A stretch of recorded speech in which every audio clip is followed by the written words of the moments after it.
What's going on, esteemed witnesses and subscribers of Planet Poke? This is the Croc from Vec and Lex Play to bring you a Black 2 White 2 NU Wi-Fi battle versus business partner and Planet Poke director b2j135. This is going to be an NU tier battle, so let's get right into it. I'm going to lead here with Grossberg, and he's just going to lead with his Medusa. We're both going to trade rocks on turn 1.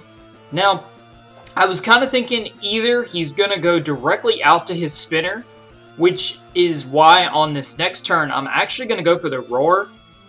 I don't know if he predicted me to have Flash Fire going into Trace It, but you can see that didn't work out. I was thinking Roar or Earth Power, hoping he would go into his spinner, because I really don't want him to get rid of my rocks. So he's going to stay in right here, just go for his Stabbed Energy Ball, and that really doesn't do anything to this tank camera upset that I've got going on here. Earth Power does a little bit more after Leftovers, then not too much more anyway. But it takes it very, very nicely, and Brian is going to switch out here into his Essence once again. Again, I'm trying to figure out exactly what this Gardevoir's role is in taking down my Camerupt. So I'm just going to Roar again, and this time I roar him out to his spinner, his Torkoal. Now my thought process is even if he spins away, which he is going to make the safe play, I thought the Rapid Spin was too obvious and the switch to the Ghost was too obvious. So I just decided to stay in, and I'm able to take him out with my Stabbed Earth Power. So that was an excellent decision on my part. And he's just going to follow up with Slaw Queen's Retaliate, which surprisingly, as bulky as my Camerupt is set up, it actually goes down to it. Now that luckily is going to give me a free switch into my FA, and my FA can come in here and go for a Shadow Ball on anything, which happens to be this Dragonair, which is definitely a Violite and especially defensive and such, because that did absolutely nothing. So on this turn, I take the opportunity to go ahead and burn it with the Will-O-Wisp, as he's going to Dragon Tail me out and take some burn damage on the residual switch into my Pikachu. I'm going to double switch again into Maya, predicting another Thunder Wave or a switch, particularly to this Ninjask.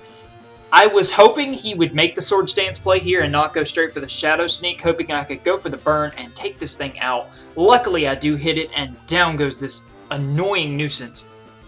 Now, he's going to bring in Slaw Queen again. This time, I'm going to predict the Night Slash. Predicting correctly, going into my Lot of Heart, my defensive wall here to take that.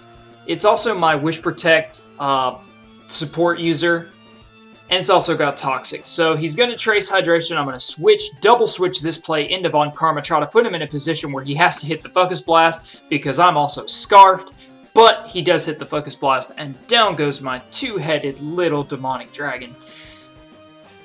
Unfortunately, I digress. It's going to bring out Miafe, and Miafe is going to go straight away for the Leaf Blade. I know it's stabbed, I know it's a normal hit, so I figured two of them would take it out, but as you're going to see here, not quite. No bones, no bars, going to take it down to the Dark Red. And he's actually going to kill me off with the HP Fire. Now, for a moment, I totally forgot this thing was Bug and Grass, but again, I don't play 5th Gen, so there you go. I'm going to switch into DL6 Tase. If you guys remember from Ace Attorney, there's a part in the evidence room and you get tased. That's what it's from. And I'm just going to go for the HP Ice and take this guy out. So now I'm going to double switch again into Lot of Heart. Now, I figured he'd go for the Retaliate this time, and looking at the damage the Retaliate gave me last time, it probably would have taken out Lot of Heart, but he goes straight for the Night Slash, predicting my Misdreavus. So that is awesome. There's two big opportunities missed right there by B2J, unfortunately. So I'm going to set up a Wish and go for a Protect on this following turn. And I really, really want to Toxic this thing, even though it is going to be doing Rush Shenanigans all game long. My ideal here, I go into my Pikachu. I wanted to see what kind of Rest Talk guy this was, and he is going to hit me with the T-Wave and raise my special attack with the Lightning Rod as I set up a sub. Now that's just awesome. As long as he doesn't hit Dragon Tail, he is going to give me now a +2 bonus in my special attack, and that is going to be enough for me to go straight for the HP Ice, predicting him to switch into this Gardevoir to trace my Lightning Rod, predicting my Thunderbolt. So an awesome play on B2J's part. But I digress, as this thing is Scarfed, and all he needed to do was break my sub to put me in a position where I'd have to switch out of my +2, because this Choice Scarf Revenge killing Slaw Queen is not playing games. Just going to go straight for the Retaliate, and that does an absolute ton to my max defensive bold Lot of Heart, aka Alamomola. Now, I'm going to go for a wish as this Dragonair comes back in. Again, I want to keep this defensive wall at as high a health as possible because it is the only thing on my team that can take hits from that Slot Queen.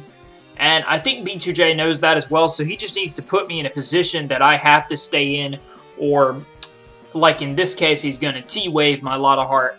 And at this point, I go for the Toxic. I forgot that the number of rest turns. I go for it again. I keep thinking this thing is faster, but I also totally slipped my mind about its Dragon Tail. So I'm going to set up a sub as he breaks it with Dragon Tail. And as you're going to see here, the HP Ice does not do absolutely anything to this guy without the pluses. So Dragon Tail going to take out Pikachu, and he gets tased himself and didn't really do anything beneficial in this battle. So I'm going to bring in Maya Fey. Now Maya Fey needs to go for a Heal Bell at this point, because I need to get the paralysis off both my tank and my Misdreavus, because my Misdreavus has Pain Split and I can get my HP back at a later time that I need it. So, he's just going to T-Wave straight again, and my thought process here is he's just going to Dragon Tail around and spread entry hazards. And that's actually a really good strategy by B2J, because he needs to get entry hazards on my Lot of Heart enough times that I can't really switch back into it on a turn, that I can't Wish Protect, and get me in a situation where I'm going to take enough from Retaliate after Rock switch in that I will die. So that is his ideal plan. I'm trying to knock that special defense down with a Shadow Ball, but Shadow Ball is refusing to lower this guy's special defense, making this thing a lot harder to take out. Now the cool thing is, because I got the Toxic down, it is going to take him out. Now because I have my Misdreavus still, he has to lock himself into Night Slash, as Retaliate is not going to be doing anything. But he does have me in a situation, yes, I can Wish Protect, but a couple crits will actually put this Alma-Mamola in a very, very bad range. You could see a crit there would have definitely mattered. But all I needed to do is score this Toxic, and because it can only attack every other turn, like I said originally, I needed to keep this bulky tank at as much HP as possible, because it was going to be key in winning this battle and taking down this Slot King. And that is pretty much exactly what is going on right now. Bar crits, I'm not really scared of this thing. Between Traunt and Toxic damage, it is going to be worn down very significantly, and that is going to give me the advantage here. As far as the battle itself, a couple really, really big plays. The first two would be the locking himself on the Shadow Claw, or the Night Slash, when he could have locked himself on a different move. But overall, I had no idea what I was doing. I've never ever used this team ever in my life, so I just kind of brought something and I played. That was an incredible game, b2j135. Thank you for all the help that you've given me and Lex as YouTubers, and of course, in this case, business partners and Planet Poke directors. This is my first submission to you guys. I hope you guys have enjoyed. I would say it was a little rushed, but it really, I think I got work in 2 hours, so it wasn't too bad.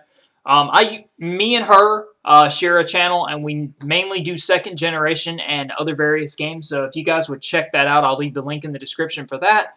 I, of course, will leave B2J's link in the description because he's just too awesome for words and a great, great friend of mine. Always been a good supporter of each other's channels. So if you enjoyed, I guess I'll do it. If you guys enjoyed, rate, comment, subscribe, objection, and find the computer room, and see you later.